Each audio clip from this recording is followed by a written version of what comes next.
अस्सलाम वालेकुम स्टूडेंट्स। तो आज हम लोग टॉपिकल पास्ट पेपर्स करने वाले हैं और जिस टॉपिक से मैं स्टार्ट करवाने वाला हूं आज के past papers that is water resources. और वाटर रिसोर्सेज के लास्ट 5 इयर्स में जो भी इंपॉर्टेंट सवाल आए हैं हम सबको प्रैक्टिस करने की कोशिश कर रहे होंगे यहाँ पे। ठीक है जी। तो सबसे पहले जो मैंने सवाल शेयर किया हुआ है that is from June 2021, question number 2। कौन सी अटेम्प्ट है? जून 2021, क्वेश्चन नंबर 2 हम लोग प्रैक्टिस करने वाले हैं। यहां पर देखो एग्जामिनर ने आपको एक टेबल दे दिया है और टेबल को कंप्लीट करने के लिए कह रहा है आपसे। कह रहा है using figure 2.1 show the percentage share of each source of water surface water in Pakistan. Use the information in the key. भाई कह रहा है इस की इंफॉर्मेशन को यूज करते हुए आप यहां पर दिखा दें करेक्ट इंफॉर्मेशन। और की में क्या क्या दे दिया इसने? कह रहा है कि जो भाई ग्लेशियर्स मेल्ट है ये सरफेस वाटर का 45% है। ठीक है जी। और रेन वाटर 30% है और स्नो मेल्ट जो है वो 45% है। ठीक है जी। तो बेटा इसको टोटल भी कर लोगे तो देखो 100% बनेगा। 45 प्लस 25 कितना हो गया? 70 प्लस कितना हो गया? 30 कितना हो गया? 100। तो ये टोटल 100 है। हमने इसको इसमें शो कर देना है। ठीक है जी। यानी कि बेटा जहां तक 45% है। ठीक है। अब देखो यहां तक 40 था, जिधर मैं रेड स्पॉट कर रहा हूं यहां तक 40 था, यहां तक हो जाएगा 45। ठीक है जी। यहां तक क्या हो जाएगा बेटा? 45 हो जाएगा। तो यहां तक आपने क्या कर देना है? डॉटेड स्पेस बना देनी है। ठीक है जी। अगर चाहो तो मैं बना देता हूं आपके लिए, ठीक है, ताकि आपको समझ आ जाए कि किस तरीके से करना है ये। भाई इस तरीके से आपने डॉट डॉट्स बना दिए। इस तरीके से आपको यहाँ पे मार्क्स मिलना स्टार्ट हो गए। ठीक है जी। अब इससे मैंने दिखा दिया कि भाई की को देखते हुए कि ये जो डॉटेड रीजन है ये ग्लेशियर मेल्ट है एंड दैट इज 45%। अब आ जाओ आगे रेनफॉल पे या स्नो मेल्ट पे आ जाओ। स्नो मेल्ट कितना है? 25%। तो समझो कि ये जो हिस्सा है कितना, ये जो हिस्सा है 45 से 50 तक का ये 5% हो गया। फिर आगे ये 10 और ये 20, तो ये टोटल हो गया 25। देखो 70 तक क्या हो गया? That is 25%। और स्नो मेल्ट के लिए क्या दिखाना था हमें? हमें ऐसी लाइंस बनानी थी। कैसी लाइंस? ऐसी लाइंस बनानी थी हमें यहाँ पे। तो बेटा हम लोगों ने क्या किया, इस स्पेस के अंदर इस तरीके से लाइंस बना दी। तो इस तरीके से हम लोगों ने इसको स्नो मेल्ट को रिप्रेजेंट कर दिया। ठीक है जी। अब बाकी जो 30% है दैट इज रेनफॉल। तो हमें क्या कर देना बेटा? ये रेनफॉल वाले पूरे रीजन को हमें ग्रे शेड कर देना है। क्या शेड कर देना है? ग्रे शेड कर देना है। जिस तरीके से टेबल में दिया हुआ है, की में दिया हुआ है, हमें उसी तरीके से इसको भी ग्रे शेड कर देना है। तो हो गया भाई आंसर। कोई मुश्किल है, कोई इशू है, कोई परेशानी है, कोई टेंशन है तो मुझे बता सकते हैं बेटा आप। आई डोंट थिंक कि यहां तक कोई भी चीज इतनी मुश्किल थी। पहला पार्ट कर दिया। इस पे हमें कितने मार्क्स? अरे इतना आसान सवाल 5 मार्क्स का, ये तो फ्री में मिल गए भाई हमें। ठीक है, इसमें तो हमें कोई मेहनत भी नहीं करनी पड़ी। अब वो क्या कह रहा है? Next part. नेक्स्ट पार्ट कह रहा है state 3 ways water is obtain for domestic purpose in Pakistan. कह रहे डोमेस्टिक पर्पज यानी कि घरेलू इस्तेमाल के लिए पानी कहां से आता है, उसकी सोर्स क्या है, ऑब्टेन कहां से हो रहा है, हासिल कहां से कर रहे हैं। भाई कहां कहां से हासिल कर सकते हैं हम पानी? सबसे पहली बात तो we can obtain water directly from rivers. भाई हम डायरेक्टली कहां से वाटर ऑब्टेन कर सकते हैं? रिवर्स से कर सकते हैं। दूसरी बात, हम लोग ने घरों के बाहर कुएं बनाए हुए, कुएं खोदे हुए ना बेटा, वेल्स या अंडरग्राउंड वाटर बेटा। अब मैं सिर्फ पॉइंट्स लिख रहा हूं क्योंकि मुझे जल्दी जल्दी से पास पेपर्स करवाने हैं, लेकिन आपने पूरा सेंटेंस बनाना है। यानी कि another source of water is from wells. ठीक है जी। इस तरीके से आपने पूरा जुमला बनाना है। या फिर बेटा आप कह सकते हैं कि some people collect water, collection of water in tanks. भाई रेन वाटर होता है बेटा, उसको टैंक्स में वगैरह वगैरह जगहों पे जमा कर लेते हैं। इस तरीके से भी आप लोग क्या कर रहे हैं? डोमेस्टिक वाटर के लिए पानी ऑब्टेन कर रहे हैं। ठीक है जी, डोमेस्टिक यूज के लिए पानी ऑब्टेन कर रहे हैं। अब बेटा वो क्या कह रहा है? Explain how water is used in two different secondary industries in Pakistan. You should develop your answer. जब भी एग्जामिनर कह दे you should develop your answer, तो आपने बेटा क्या करना है, आर आर, क्या करना है, आर आर, या तो रीजन लिखना है या रिजल्ट लिखना है पॉइंट को एक्सप्लेन करने के लिए। क्या करना है बेटा, या तो रीजन लिखना है या रिजल्ट लिखना है ताकि आप अपने पॉइंट को एक्सप्लेन कर सको। ठीक है जी। तो बेटा क्या आप मुझे आंसर कर सकते हैं इस सवाल का, भाई दो इंडस्ट्रीज बता दें और एक्सप्लेन करें कि उधर पानी किस चीज के लिए इस्तेमाल होता है।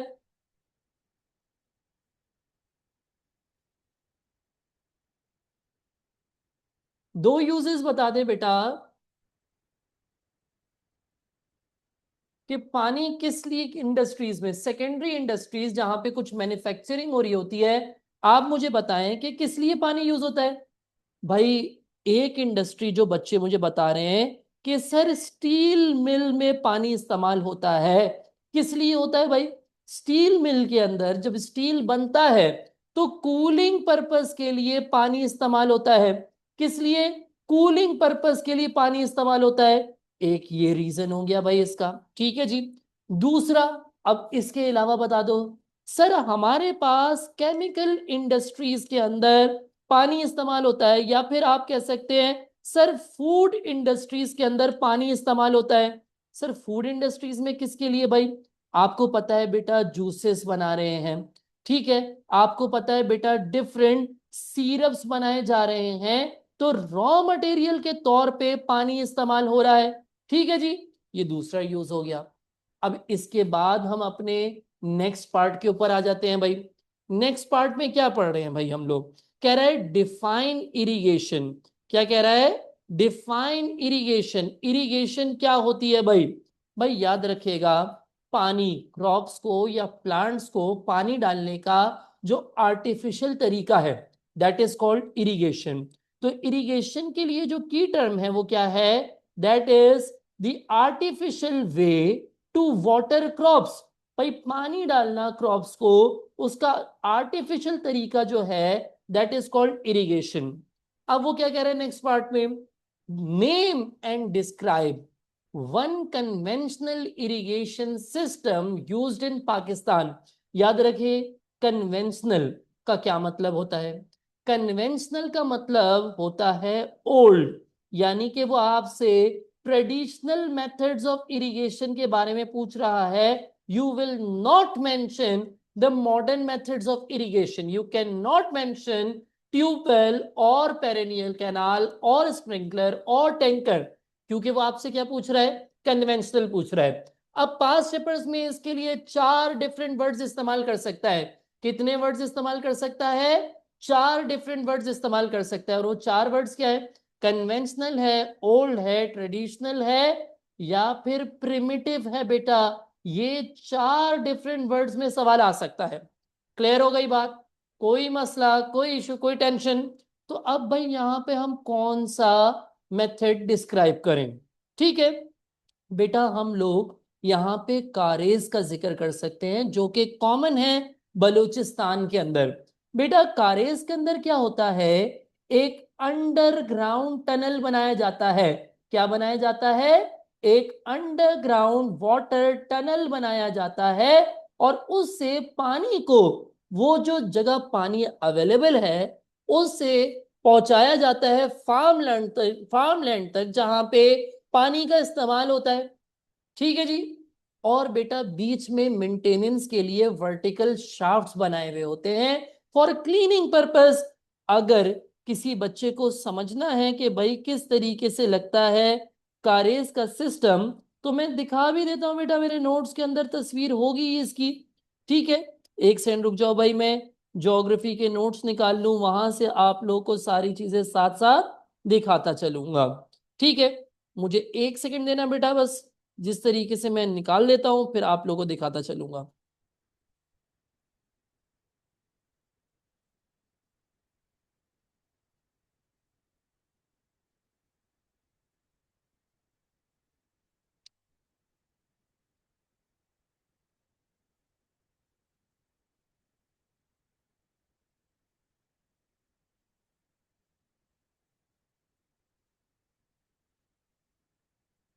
देखिए भाई, दिस इज कारेज।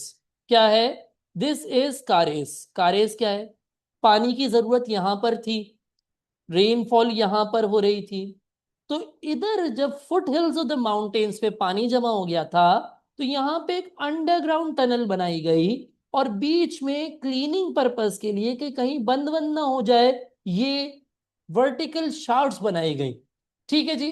तो इसको आप डिफाइन कर सकते हैं इस तरीके से, that karez is an underground tunnel which uses underground ground water, and vertical shafts are made for cooling, for cleaning the water taken in turns. ठीक है जी। इसको एक 2 मार्क के लिए, 3 मार्क के लिए डिस्क्राइब कर सकते हैं आप लोग। आगे चलते हैं, अब नेक्स्ट पार्ट की तरफ मूव करें बेटा। नेक्स्ट पार्ट कौन सा है भाई? सर दिखा दे नेक्स्ट पार्ट क्या है।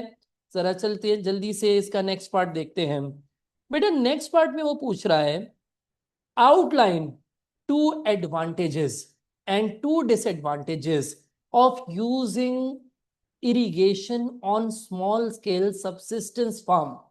भाई वो कह रहा है कि जो आपने स्मॉल स्केल सबसिस्टेंस फार्म होता है, उस पे जब हम इरिगेशन यूज करते हैं, यानी कि रेनफॉल के अलावा आर्टिफिशियल मेथड्स पे जाते हैं, तो उससे क्या फायदे और क्या नुकसानात होते हैं। अब आप लोग मुझे बताएंगे जल्दी से, सर फायदा क्या होता है और नुकसान क्या होता है, भाई ये बताएंगे आप लोग।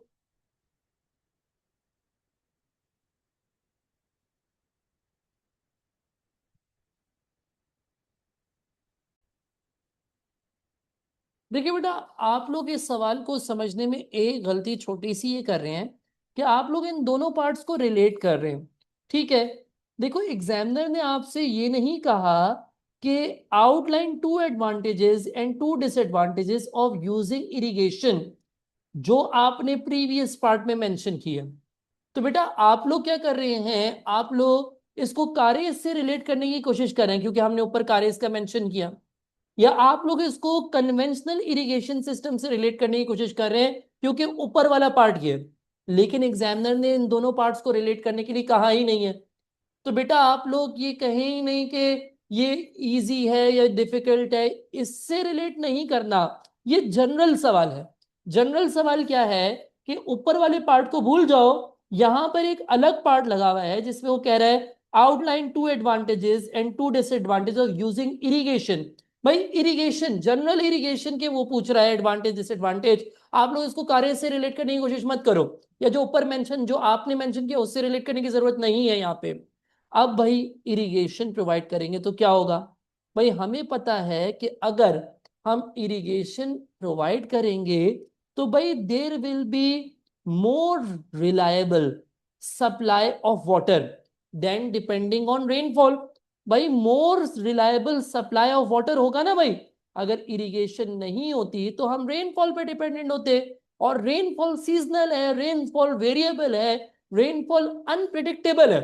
तो उसके मुकाबले में that is the irrigation system is more reliable. फिर बेटा it will ensure high crop yield.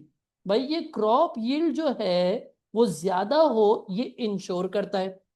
अब देखो, अगर हमें इसको प्रीवियस पार्ट से रिलेट करके देखो, तो फिर तो ये गलत लगेगा, क्योंकि कारेज क्या है? कारेज तो बहुत ही कोई बड़ा कारामद सिस्टम तो नहीं है इरिगेशन का। लेकिन क्योंकि ये दोनों पार्ट्स आपस में रिलेटेड नहीं है, तो मैं जनरल इरिगेशन को कंपेयर कर रहा हूं डिपेंडिंग ऑन रेनफॉल से। रेनफॉल के मुकाबले में तो ये ज्यादा रिलायबल है ना भाई। रेनफॉल हो गई तो हो गई, अदरवाइज हमारे पास इरिगेशन का सोर्स है। अब देखो, नेगेटिव में मैं क्या लिखूंगा कि भाई ये कॉस्टली है। क्या है बेटा? कॉस्टली है। और तभी बेटा मैं कह सकता हूं कि small scale farmer can not afford it. Small scale farmer अक्सर इनको अफोर्ड नहीं कर पाता, और अगर कर भी ले तो उसका प्रॉफिट रिड्यूस हो जाएगा। तो ये रीजंस हैं जो कि मैं यहां पर लिख सकता हूं। ठीक है जी। एडवांटेजेस और डिसएडवांटेजेस में ये लिख सकता हूं। अब नेक्स्ट पार्ट पे आ रहे हैं बेटा। नेक्स्ट पार्ट को पहले आप लोगों ने गौर से देखना है, और फिर इसको आप लोग आंसर करने की कोशिश करेंगे, फिर मैं अपने आंसर्स को यहाँ पे डिस्कस करूंगा। ठीक है जी। कह रहा है यूनाइटेड नेशन, अक़वाम मुत्तहिदा ने प्रोडक्ट की प्रिडिक्ट किया है कि पाकिस्तान में become a water scarce country by 2025। 2025 तक पानी शॉर्ट हो जाएगा। स्कैरसिटी का मतलब होता है किसी चीज की कमी होना। कह रहा है कि भाई पाकिस्तान में पानी की किल्लत हो जाएगी, पानी की कमी हो जाएगी 2025 तक। अब क्या कह रहा है भाई, to what extent effective management of water supply can help Pakistan avoid becoming a water scarce country in the future. कह रहा है कि भाई हम अभी ऐसा क्या कर सकते हैं कि फ्यूचर में हमारे पास पानी की किल्लत ना हो, पानी की कमी ना हो। भाई क्या कर सकते हैं इसके लिए? भाई हम लोग we can ensure effective management of water supply because we can say that Pakistan has enough water resources even though it is not evenly spread in the country. मिसाल के तौर पे अब बलूचिस्तान के अंदर पानी नहीं है, लेकिन पंजाब और सिंध के अंदर रिवर्स बह रहे हैं, बहुत सारे रिवर्स हैं बेटा, बलूचिस्तान के अंदर नहीं है। ठीक है जी। तो अगर बेटा पाकिस्तान अपनी डिस्ट्रीब्यूशन ऑफ वाटर को बेहतर बना ले तो Pakistan can ensure effective management of water supply. उसके अलावा बेटा हम क्या कह सकते हैं कि पाकिस्तान किस चीज में काम कर सकता है?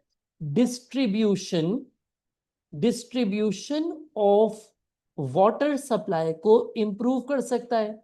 ठीक है जी। डिस्ट्रीब्यूशन ऑफ वाटर सप्लाई को क्या कर सकता है? इंप्रूव कर सकता है। और जिधर पानी की किल्लत है वहां पर भी पानी की फराहमी इंश्योर करे। जैसे बलूचिस्तान हो गया, इधर भी पानी फराहम करे तो water will be put into good use. ठीक है जी। उसके अलावा बेटा आप क्या कह सकते हैं? आप क्या कर सकते हैं बेटा? सवाल को गौर से पढ़ो फिर समझ आएगा। कह रहे to what extent can effective management of water supply help Pakistan avoid becoming a water scarce country in the future. कह रहे किस हद तक, जो बच्चे मुझसे पूछ रहे हैं ना सवाल का मतलब, तो बेटा वो पूछ रहे हैं किस हद तक इफेक्टिव मैनेजमेंट पाकिस्तान को फ्यूचर में वाटर सप्लाई को वाटर सप्लाई की स्कैरसिटी को खत्म करने में मदद कर सकती है। हमने कहा भाई इस तरीके से हो सकता है। दूसरी बात, आप ये कह सकते हैं कि पाकिस्तान में एग्जाम्पल्स के तौर पे आप कह सकते हैं पाकिस्तान में कई ऑर्गेनाइजेशंस काम कर रही हैं। पाकिस्तान में कई ऑर्गेनाइजेशंस काम कर रही हैं जो कि इरिगेशन मेथड्स को इंप्रूव करने के लिए काम करें। किसके लिए काम कर रही है? इरिगेशन मेथड्स को इंप्रूव करने के लिए काम कर रही है। जैसे कि वापदा, क्या नाम है बेटा? वापदा। तो वापदा वगैरह वाली जो रिसोर्स ऑर्गेनाइजेशंस हैं ये फार्मर्स को ट्रेन कर रही हैं about modern methods of irrigation. ये क्या कर रही हैं बेटा? पाकिस्तान में मॉडर्न मेथड्स ऑफ इरिगेशन को प्रोमोट कर रही हैं ताकि पानी का जिया ना हो, पानी का गलत इस्तेमाल ना हो। मिसाल के तौर पे बेटा ये लोगों को सिखा रही हैं कि किस तरीके से लाइनिंग ऑफ कैनाल्स हो सकता है। What is a line canal?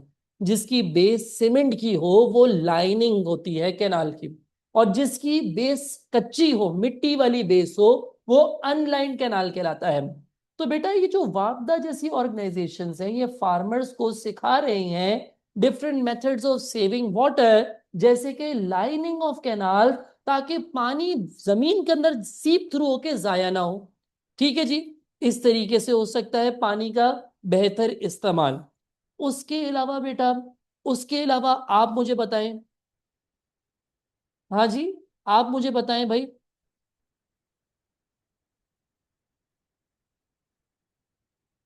बेटा कुछ बच्चे कह रहे हैं कि सर पाकिस्तान जो है वो रूल्स एंड रेगुलेशंस बना सकता है। ठीक है जी। रूल्स एंड रेगुलेशंस बना सकता है to ensure there is less water pollution, to ensure there is less water pollution. For example fines लगाए। क्या करे?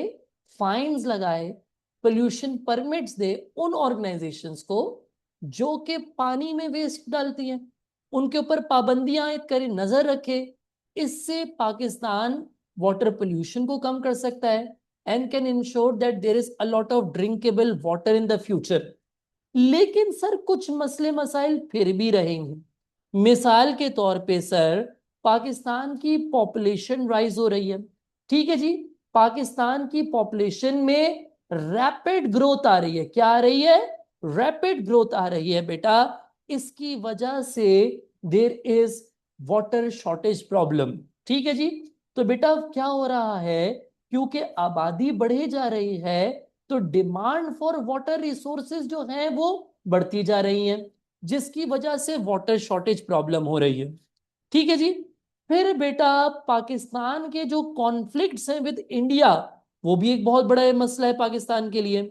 पाकिस्तान के लिए जो मसला है बेटा, वो और भी मसला है, और भी मसाइल हैं। जैसे कि आपको पता है there have been recent conflicts over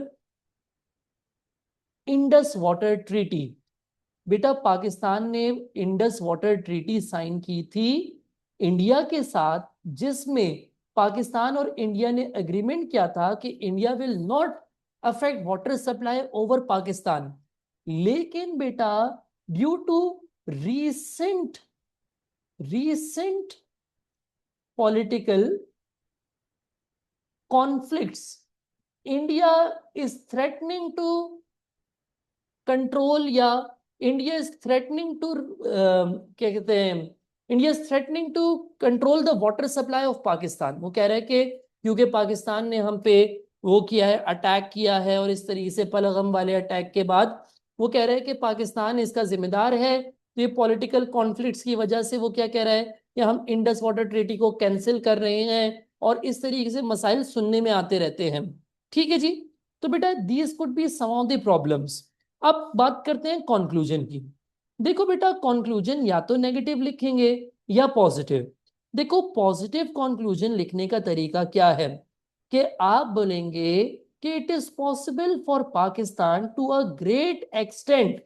भाई पाकिस्तान के लिए वाटर सप्लाई को इफेक्टिव बनाना बहुत हद तक मुमकिन है।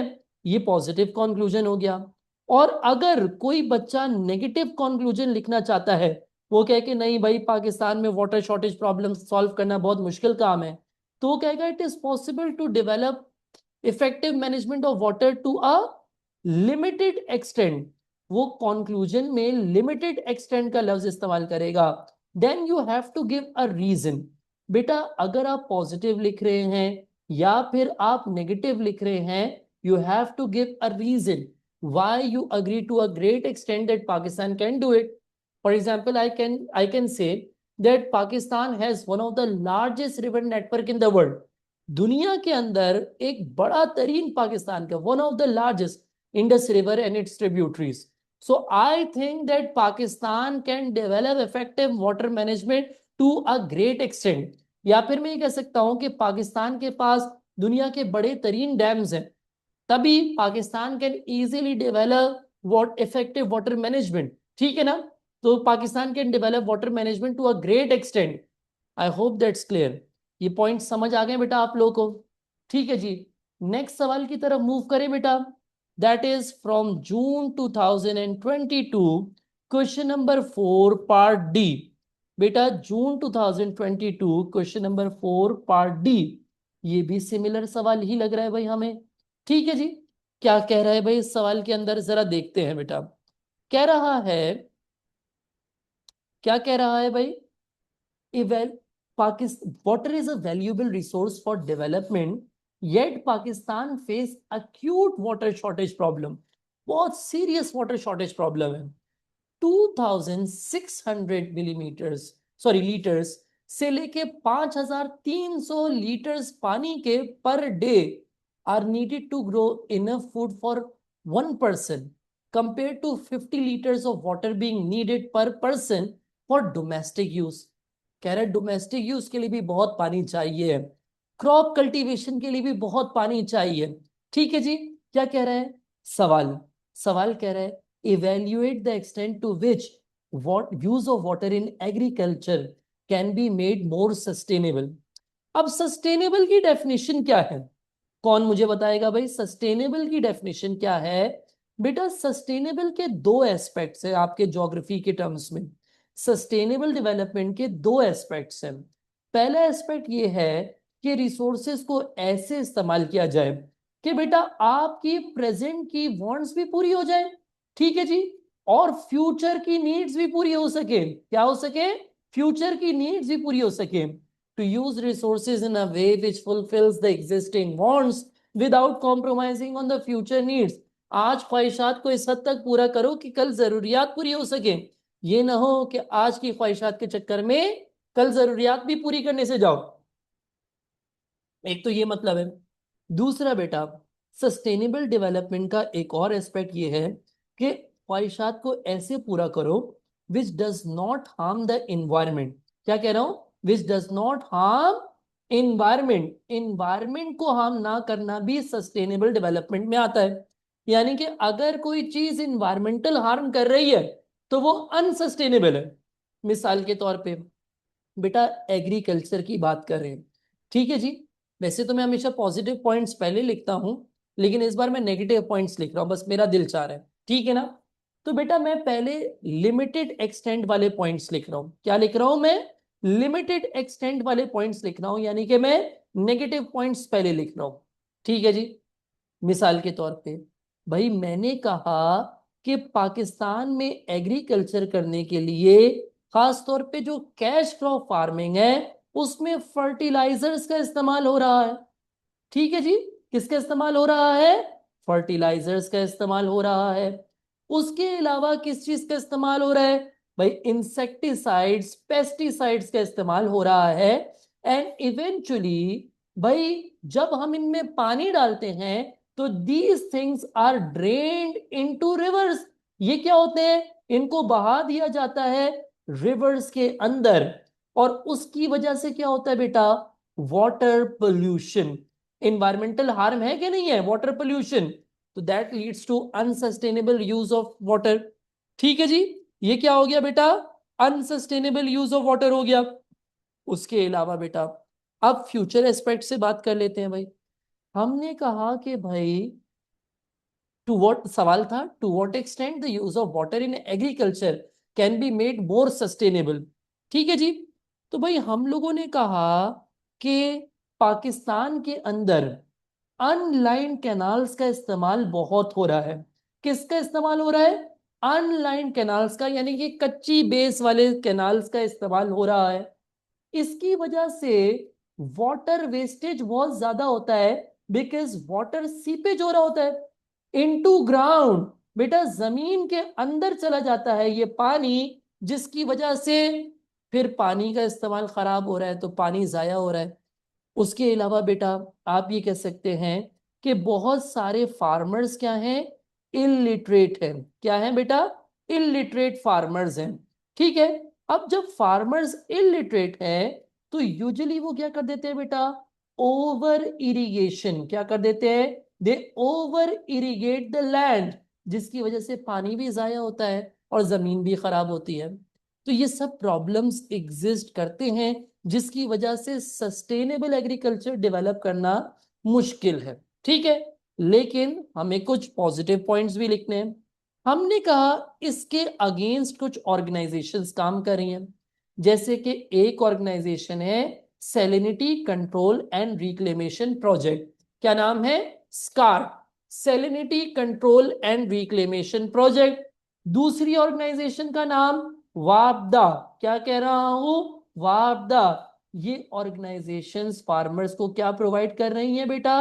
ट्रेनिंग एंड एजुकेशन, ताकि ये पानी का बेहतर इस्तेमाल कर सके और मॉडर्न मेथड्स ऑफ इरिगेशन इस्तेमाल कर सके, लाइक पेरेनियल कैनाल, जो कि लाइन कैनाल है, ताकि पानी जमीन के अंदर ना जाए या पानी जाया ना हो, ठीक है जी। तो एक पॉजिटिव एस्पेक्ट आ गया बेटा। उसके अलावा आप कह सकते हैं कि भाई पाकिस्तान में बड़े बड़े से डैम्स हैं। क्या है बेटा? बड़े बड़े से डैम्स हैं। और पाकिस्तान में बैराजेस हैं जो कि पानी को स्टोर भी कर सकते हैं और पानी के फ्लो को कंट्रोल भी कर सकते हैं, जिसकी मदद से हम एग्रीकल्चर के लिए लिहाज से वाटर वाटर रिसोर्सेज को सस्टेनेबल बना सकते हैं। क्लियर हो गई बात बेटा? अब देखो ये भी इवेल्युएट द एक्सटेंट का सवाल था, कंक्लूजन लिखने का वही तरीकेकार रहेगा।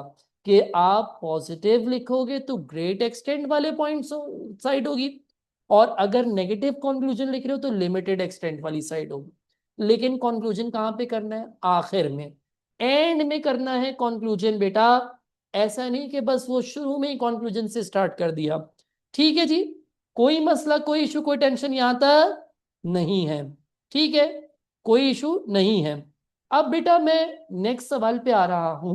अभी वाटर रिसोर्सेज से रिलेटेड दो चार सवाल करवाऊंगा, फिर दूसरे चैप्टर की तरफ मूव करूंगा। ठीक है, November 2022 question number 2 part C and D. ठीक है जी, part C and part D पे आ गया हूं मैं। कौन से? नवंबर 2022। ठीक है जी, बेटा वो क्या कह रहा है? Complete figure 2.2 to show the percentages of Pakistan total irrigated area which are irrigated by tubewell and by wells and other. Use the information below and the key. ठीक है जी, भाई उसने कहा कि 20% यूजेज किसका है? ट्यूबवेल्स का है, और वेल्स और अदर उसका कितना है? 3% है भाई। ठीक है जी, अब देखो बेटा, उसने कैनाल का तो ऑलरेडी मार्क किया हुआ है इस पाई चार्ट के ऊपर। कैनाल तो उसने ऑलरेडी मार्क किया हुआ है, that is somewhat less than 80%। ठीक है जी, अब हमें 3% किसका मार्क करना है? हमें 3% मार्क करना है वेल्स का, और वेल्स के लिए हमें क्या बनाना है? डॉटेड जगह बनानी है। तो देखो बेटा कि मैंने क्या किया, मैंने अंदाजन बनाया। क्या बनाया? अंदाजन मुझे लग रहा है कि अगर मैं यहां से यूं करके मार्क कर दूं, ठीक है, क्या करूं मैं? यूं करके मार्क कर दूं, तो ये मुझे 3% ही लग रहा है। ठीक है, ये 80 तक मुझे क्या लग रहा है? 3%, क्योंकि देखो यहां तक 75 होता। अब देखो ये टोटल कितना है? ये 10% है ना। ठीक है, ये आधा कितना होता है? 75। ठीक है, इससे थोड़ा सा और आगे ले गया तो ये समझो कि कितना हो गया? तकरीबन 2% तो हो ही गया। ठीक है, तो ये बचा कितना? ये 3% ही बच रहा है। तो मैंने इसको शेड कर दिया, डॉटेड कर दिया बेटा। ठीक है, तो ये किसको रिप्रेजेंट कर दिया मैंने यहां पर? वेल्स एंड अदर्स को। अब बेटा बचा कितना एरिया? बचा हमारे पास 80 तक हो गया ना, तो जो बाकी बचा है दैट इज 20%। देखो 0 से 80 तक कितना है? 20% है।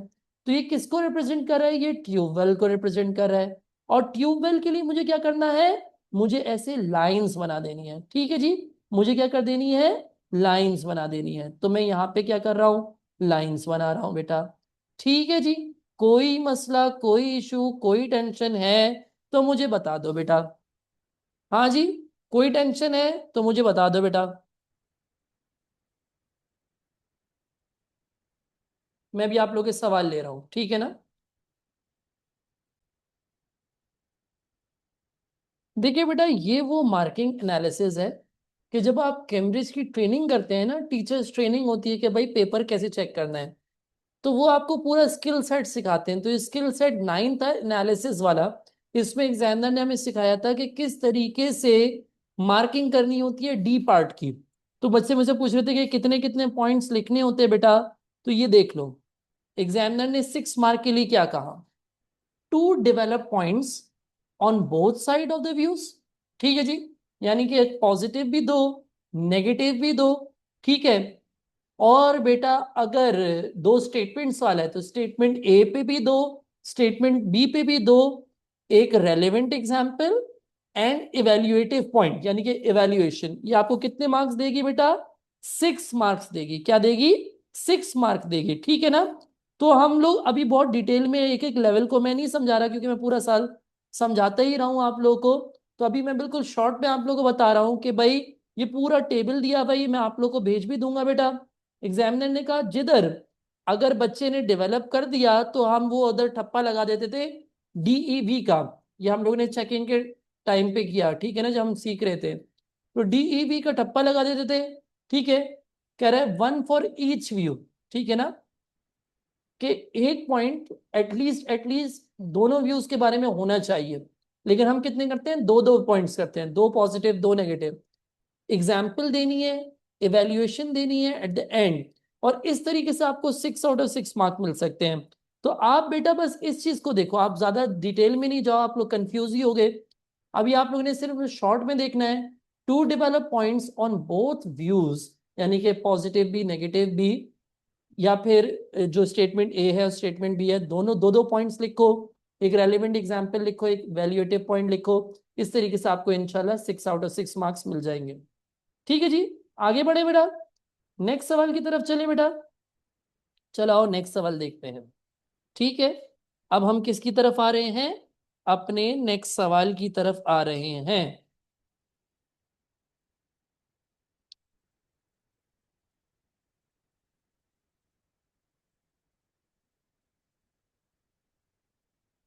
बेटा हम लोग थे वाटर रिसोर्सेज पे, वाटर रिसोर्स स्टार्ट हो रहे पेज नंबर 83 से। जरा पेज नंबर 83 तक पहुंचने दो मुझे दोबारा से।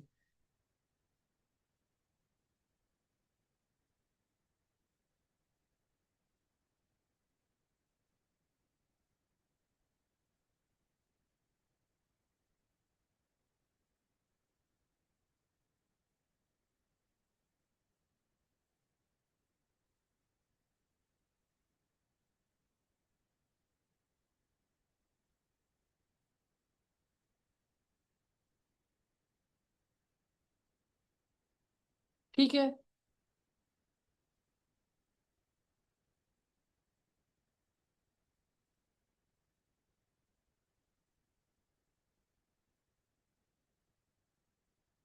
ये सारे सवाल हमने अभी तक कर लिए हैं। ठीक है, अब बेटा एक और सवाल की तरफ आ रहे हैं हम लोग, जो कि कारेज से रिलेटेड है। किससे रिलेटेड है, कारेज से रिलेटेड है।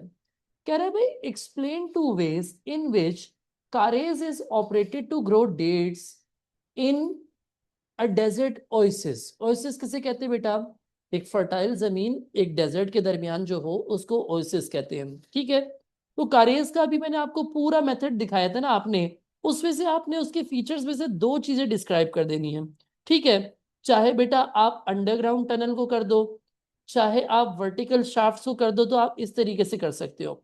देखो आप एक पॉइंट डिस्क्राइब कर दो कि भाई अंडरग्राउंड टनल बनाई जाती है, क्यों, क्योंकि वाटर वेस्टेज ना हो बिकॉज ऑफ सनशाइन। अब ये डेजर्ट एरिया में ग्रो यूज हो रहा है, तो आपको पता है उधर सनशाइन कितनी होती है, हीट कितनी होती है, तो आप कहो कि भाई अंडरग्राउंड टनल बनाई जाती है। और एक्सप्लेनेशन में रीजन क्या लिखोगे, रीजन ये कि भाई वाटर एवेपोरेट ना हो। और फिर आप बताओ कि बीच में वर्टिकल शाफ्ट्स बनाई हुई होती है, किस लिए, मेंटेनेंस पर्पस के लिए, कि अगर कुछ खराब हो जाए, कुछ रुक जाए, रुकावट आ जाए बीच में, तो यहां से उसको साफ कर सके। ठीक है जी, तो कारेज के बारे में ऑलरेडी हम लोगों ने पढ़ लिया है, तो हम उसी की मदद से ये सवाल कर देंगे। वापसी आते हैं नेक्स्ट पार्ट की तरफ, मूव करते हैं भाई। देखते हैं अगला पार्ट क्या है जो हमें करना है। भाई वो क्या कह रहा है, suggest two disadvantages of using karez system as a source of irrigation. भाई कारेज को इस्तेमाल करने में हमें क्या मुश्किलात हैं, जल्दी से बता दो बेटा। कारेज को इस्तेमाल करने में क्या प्रॉब्लम्स आएंगी, ये जल्दी से बता दें भाई। हाँ जी, कारेज को इस्तेमाल करने में क्या मुश्किलात आएंगी भाई। देखो पहली बात तो आप डिगिंग कर रहे हो, क्या कर रहे हो, डिगिंग कर रहे हो। तो डिगिंग कैसे कर रहे हो बेटा, आप मशीनरीज इस्तेमाल करके डिगिंग करोगे। ये जो आपने टनल वगैरह बनानी है या वर्टिकल शाफ्ट्स बनानी है, डिगिंग से करोगे। और उसके लिए आप इस्तेमाल करोगे मशीन्स, तो मशीन से जनरेट होगा बेटा पोल्यूशन। कौन सा पोल्यूशन, एयर पोल्यूशन जनरेट हो सकता है। एक तो ये हो गया भाई। दूसरी बात बेटा आप ये कह सकते हो कि अम, आप ये बोल सकते हो कि भाई it provides very small amount of water. भाई ये लार्ज स्केल फार्मिंग के लिए इस्तेमाल नहीं हो सकता, because it provides very small amount of water. These could be 2 points that you can right.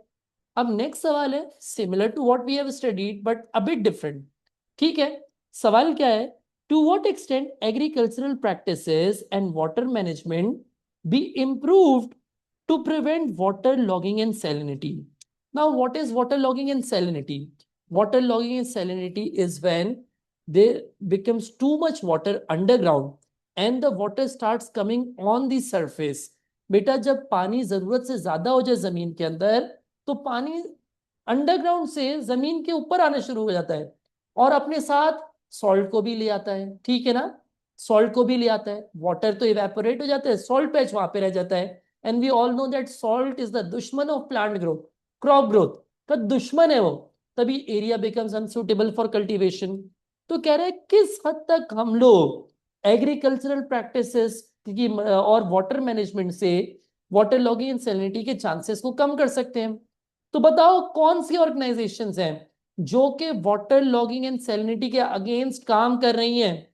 हाँ जी, कौन सी ऑर्गेनाइजेशंस काम कर रही हैं, वही एग्जांपल यहां पे डालेंगे जो पहले कर चुके हैं। Salinity control and reclamation project, ये फार्मर्स को क्या दे रही है बेटा, ट्रेनिंग और एजुकेशन दे रही हैं। किस चीज के बारे में दे रही हैं, मॉडर्न मेथड्स ऑफ कल्टीवेशन या मॉडर्न मेथड्स ऑफ इरिगेशन के बारे में। Sir modern methods of irrigation कौन से हैं भाई, मॉडर्न मेथड्स ऑफ इरिगेशन है एक तो ट्यूबवेल और दूसरा क्या है बेटा, perennial canal. Sir perennial canal और ट्यूबवेल का वाटर लॉगिंग एंड सैलिनिटी से क्या रिलेशनशिप है। भाई ट्यूबवेल जो है वो लोअर कर देता है अंडरग्राउंड वाटर को, क्या कर देता है, अंडरग्राउंड वाटर को लोअर कर देता है, वाटर टेबल को कम कर देता है। क्योंकि जमीन के अंदर इससे पहले पानी बढ़े, ट्यूबवेल पानी खींच देता है, तो वाटर टेबल नीचे चले जाता है, वाटर लॉगिंग सैलिनिटी के चांसेस कम हो जाते हैं। और पेरेनियल कैनाल क्या है, this is a line canal, तो इट रिड्यूसेस वाटर सीपेज, इससे वाटर सीपेज के चांसेस क्या हो जाते हैं, कम हो जाते हैं। ठीक है जी, कोई मसला, कोई इशू, कोई टेंशन यहां तक है तो बताओ भाई, नहीं है, ठीक है। लेकिन बेटा प्रॉब्लम क्या है, भाई ट्रेनिंग एजुकेशन प्रोवाइड करना जो है वो डिफिकल्ट है। क्या डिफिकल्टीज है सर, सर ट्रेनिंग और एजुकेशन में कुछ डिफिकल्टीज ये हैं कि भाई एक तो पहली बात ये लॉन्ग प्रोसीजर है। क्या है, ट्रेनिंग और एजुकेशन का काम जो है वो टाइम टेकिंग है। एक दिन में फार्मर सब कुछ नहीं सीख जाएगा या एक दिन में चेंज नहीं आ जाएगा, ये टाइम लेता है। दूसरी बात कॉस्टली भी है, भाई बर्डन भी बनता है पाकिस्तान की रिसोर्सेज के ऊपर। इसके अलावा सर और मसला क्या है, भाई हमारा जो फार्मर है he is reluctant to learn modern methods of cultivation, वो मॉडर्न मेथड्स की तरफ जाना ही नहीं चाहता, रिलक्टेंट है। ठीक है सर, क्यों रिलक्टेंट है, क्योंकि उसको डर लगता है कि अगर मैंने मॉडर्न मेथड सीख लिए तो मशीन्स मुझे रिप्लेस कर देंगी, तभी वो फियर ऑफ अनएम्प्लॉयमेंट की वजह से मॉडर्न मेथड्स की तरफ मूव ही नहीं करता। ठीक है जी, एक तो ये हो गया। दूसरी बात बेटा, ये जो ट्यूबवेल्स हैं, ठीक है जी, ये जो ट्यूबवेल्स हैं या पेरेनियल कैनाल है, क्या इसके सिर्फ नॉलेज देने से इंस्टॉल हो जाएंगे, नहीं, इनको लगाना भी तो पड़ेगा और ये बहुत ज्यादा कॉस्टली है, ये बहुत ज्यादा एक्सपेंसिव हैं, तभी इनको अफोर्ड करना मुश्किल है। तो ये आ गए नेगेटिव पॉइंट्स। ठीक है जी, अब देखो सवाल टू व्हाट एक्सटेंट में है, तो उसी तरीके से कंक्लूजन किया जाएगा, या तो ग्रेट एक्सटेंट पे लिख के पॉजिटिव कंक्लूजन कर दो या लिमिटेड एक्सटेंट लिख के नेगेटिव कंक्लूजन कर दो। तो इस तरीके से बेटा हम लोगों ने पास्ट पेपर्स से रिलेटेड जो वाटर रिसोर्सेज से रिलेटेड है वो कुछ पास्ट पेपर्स किए। नेक्स्ट सवाल पे आ जाते हैं, जून 2023 का सवाल है, क्वेश्चन नंबर 1 का बी एंड डी पार्ट है। कह रहा है suggest 4 ways rivers are important to Pakistan. तो रिवर्स के लिए क्या इंपॉर्टेंट, पानी मिलता है भाई, पानी किस चीज के लिए मिलता है भाई, पानी मिलता है डोमेस्टिक यूजेस के लिए। Can someone tell me what are the domestic uses of water. भाई डोमेस्टिक यूजेस ऑफ वाटर हैं कूलिंग, कुकिंग, वॉशिंग, ड्रिंकिंग, ठीक है ना, cooling, cooking, washing and drinking. उसके अलावा पानी मिल जाता है एग्रीकल्चर के लिए।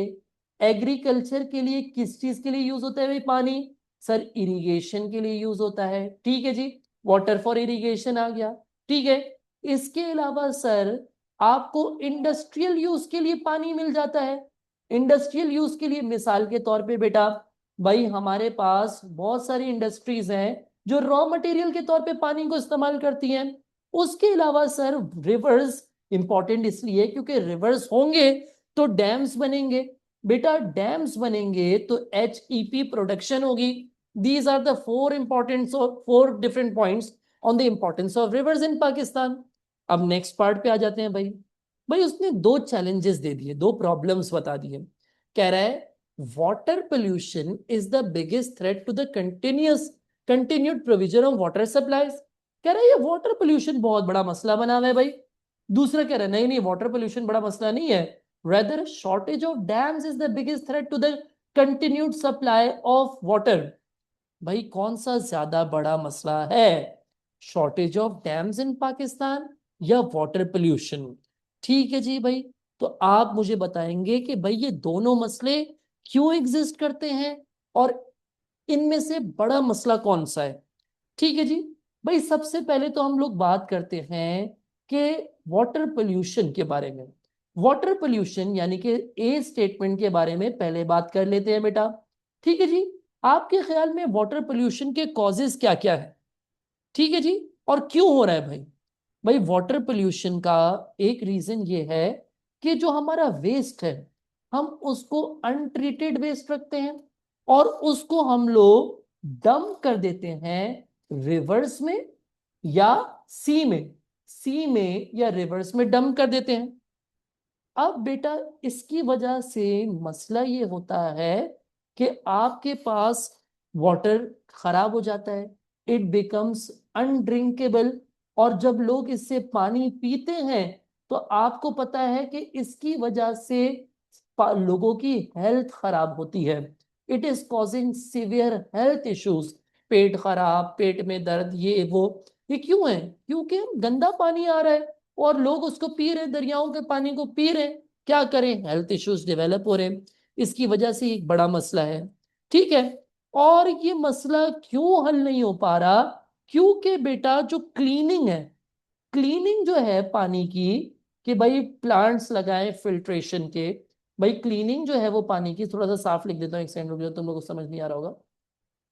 क्लीनिंग वाटर जो है, जैसे कि मिसाल के तौर पे फिल्ट्रेशन प्लांट्स लगाना, ठीक है, ये एक्सपेंसिव है बहुत ज्यादा। तभी बहुत सारे लोग पानी को साफ नहीं कर पा रहे और गंदा पानी पीने पे मजबूर है, या पानी की शॉर्टेज हो गई इस वजह से। तो ये एक बड़ा प्रॉब्लम है। ठीक है जी, तो ये एक बड़ा प्रॉब्लम हो गया। अब दूसरी बात, अब दूसरे स्टेटमेंट पे आ जाते हैं कि भाई डैम्स जो है, डैम्स बनाना जो है बेटा, वो इतना बड़ा प्रॉब्लम क्यों है?